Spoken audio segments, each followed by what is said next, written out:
বন্ধুরা, আমি এখন দাঁড়িয়ে আছি ফিশারির পাড়ে। আর অনেকদিন কিন্তু ফিশারির পাড়ে আসা হয়নি। কেন? মানে ধান ছিল জমিতে লোকের, আর ধানের মধ্যে তো আসা যায় না। আর আমার পিছন দিকটা জমি দেখো, প্রত্যেকের ধান কাটা হয়ে গেছে আর তলাও পড়ে গেছে। আর ফিশারির পাড়ে এসেছি, প্রায় আসছি মাঝে মাঝে। ফিশারি পাড়ে আসতে খুব ভালো লাগে। আর আজকের তো প্রচণ্ড ঠান্ডা, বাতাস দিচ্ছে আর মেঘলা ওয়েদার, আর রোদ কিন্তু বাড়ায়নি বন্ধুরা। আর আজকের আমি এই ঠান্ডা মৌসুমে বানাবো ভাপা পিঠে। চালের বাড়ির যে চাল হয় সেই চাল দিয়ে ভাপা পিঠে হবে। আর তোমরা প্লিজ ভিডিওটা প্রথম থেকে দেখবে, আশা করছি ভালো লাগবে। আর ভালো লাগলে অবশ্যই লাইক, কমেন্ট, শেয়ার, সাবস্ক্রাইব করবে। পাশে থাকা নোটিফিকেশন বেলটা তুমি অবশ্যই অন করবে। যারা যারা ভিডিও দেখছো এখনো সাবস্ক্রাইব করনি, তারা অবশ্যই সাবস্ক্রাইব করে দেবে। তো বন্ধুরা, আমার ঠান্ডা লেগে যাচ্ছে আর অনেকক্ষণ এসেছি। আর চাদরটা বুঝতেই পারছো বাতাসে উড়ে যাচ্ছে। তাহলে রান্নাঘর থেকে যাবো এবার। আর তোমরা ভিডিওটা প্রথম থেকে দেখবে শেষ পর্যন্ত, আশা করছি ভালো লাগবে। রান্নাঘরে চলে এসেছি। আসা মাত্র নারকেল নিয়ে বসে পড়েছি। নারকেলটাকে প্রথমে ছাড়িয়ে নেব।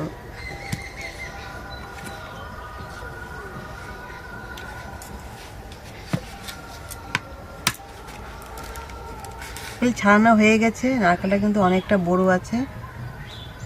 নারকেলটা কিন্তু খুব সুন্দর। এবার এটাকে ছাড়িয়ে নেব।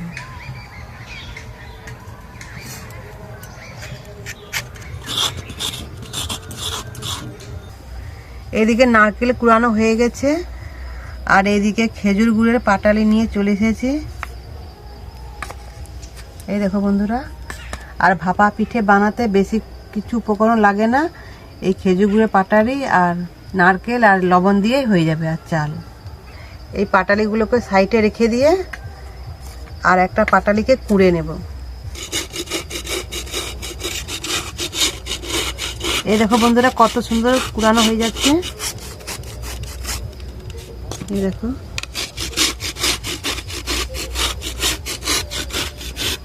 আমার যতটা দরকার আমি অতটাই কুড়ে নেব, আর বাকিগুলো রেখে দেব।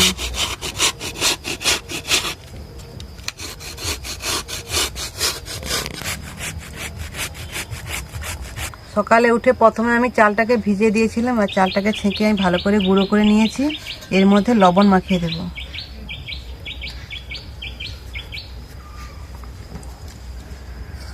আর এই বাটির মধ্যে উষ্ণ গরম জল আছে, অল্প অল্প দেব আর মেখে নেব।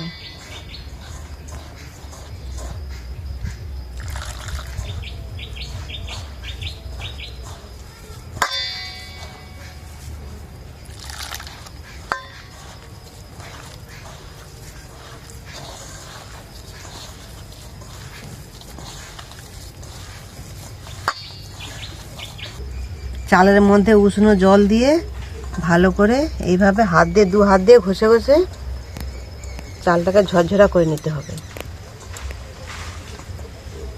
এই চালে যে গোড়াগুলো আছে এগুলো থাকবে না। চালটাকে ভালো ভালো ঘষে ঘষে ঝরঝরা হয়ে গেছে। এবার আমি উনুনটা জ্বেলে নেব।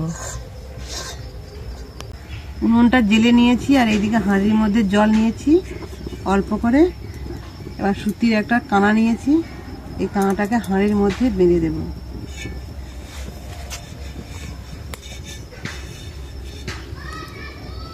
আর একটা দড়ি নিয়েছি, এইভাবে ভালো করে বেঁধে দেব। এবার হাঁড়িটাকে উনুনের মধ্যে বসিয়ে দেব।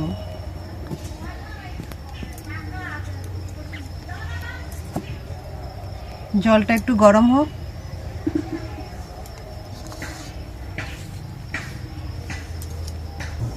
জলটা গরম হয়ে গেছে আর বাষ্প উঠতে আরম্ভ করে দিয়েছে। এবার এর মধ্যে চালের গুঁড়ি দিয়ে দেব। প্রথমে দেব চালের গুঁড়ি,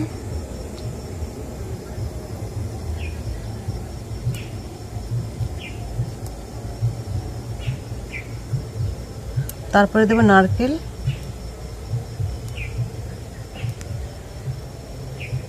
আর গুড়। তারপর আবার চালের গুঁড়ি দেব।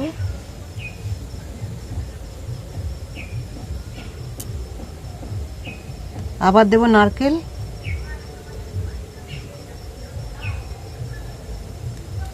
আবার দেব গুড়।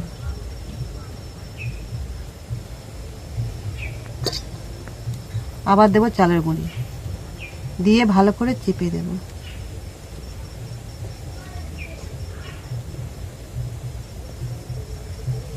বেশিক্ষণ টাইম লাগবে না, 2 থেকে 4 মিনিট লাগবে।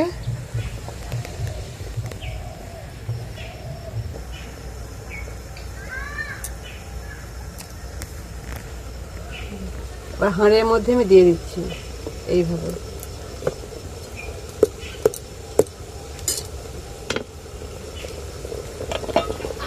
এবার ঢাকনা দিয়ে দিচ্ছি। বেশিক্ষণ টাইম লাগবে না, 2 থেকে 4 মিনিটের মধ্যে হয়ে যাবে।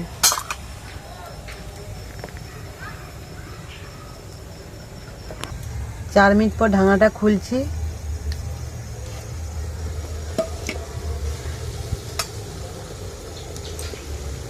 শক্ত হয়ে গেছে, এবার নামিয়ে নেব।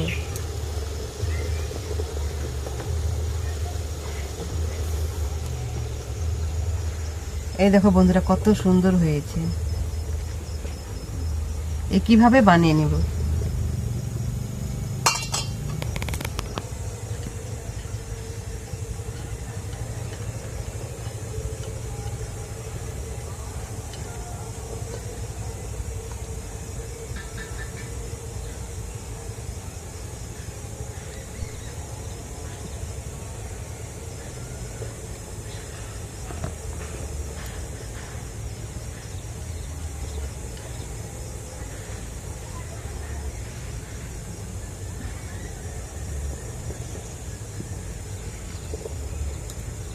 গুড়টা একটু বেশি দিলে কি হয়, মিষ্টি লাগবে, খেতে আরো ভালো লাগবে।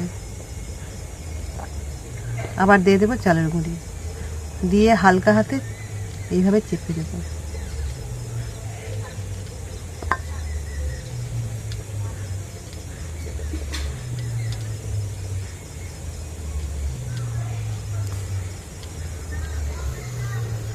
এবার হাঁড়ির মধ্যে দিয়ে দিচ্ছি।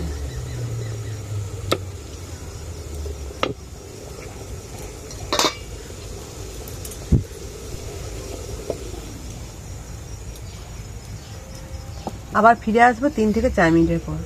একইভাবে প্রত্যেকটা বানিয়ে নেব। আবার ঢাকনা খুলছি। হয়ে গেছে।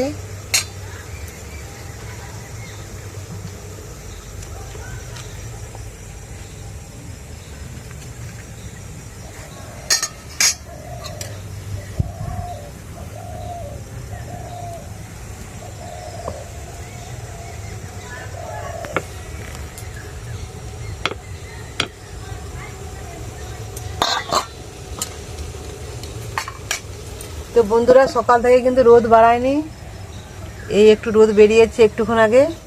তো বন্ধুরা, আমার পিঠের ভিডিও আমার চ্যানেলে অনেক আছে, আর যারা যারা পিঠে বানাতে জানো না তারা পিঠে বানিয়ে নিবে। আমি যেভাবে দেখাচ্ছি ওটা কিন্তু সব থেকে সহজভাবে।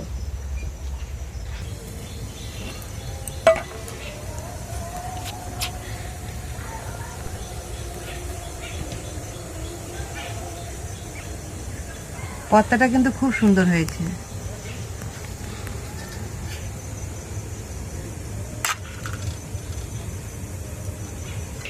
পিঠে বানানো শেষ হয়ে গেছে। এবার হাঁড়িয়ে লাভিয়ে এখানে ভালো করে ঝাঁটিয়ে পরিবেশন করে দেখাচ্ছি। মেয়েকে নিয়ে বসে পড়েছি পিঠে খাওয়ার জন্য। তো মেয়ে তো খুব খুশি হয়েছে, ভাপা পিঠে হয়েছে, ওর কিন্তু সব থেকে প্রিয় পিঠে ভাপা পিঠে। তো মেয়ে আগে খাবে, খা।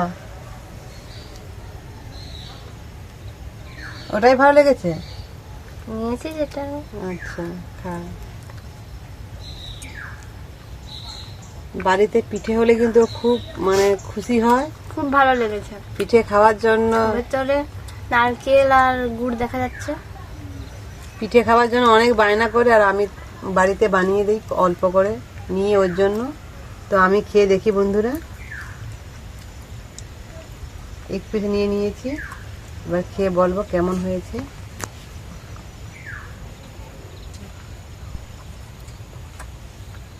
এই দেখো বন্ধুরা, ভিতরে যে নারকেল আর গুড় দিয়েছে দেখা যাচ্ছে। খুব সুন্দর হয়েছে। আর আমার ভিডিও কেমন লেগেছে অবশ্যই কমেন্ট করে বলবে। আর আমি এখানে ভিডিও শেষ করছি। টাটা। সামনেই তো পৌষ সংক্রান্তি, তোমরা বাড়িতে পিঠে বানিয়ে খেয়ে নেবে।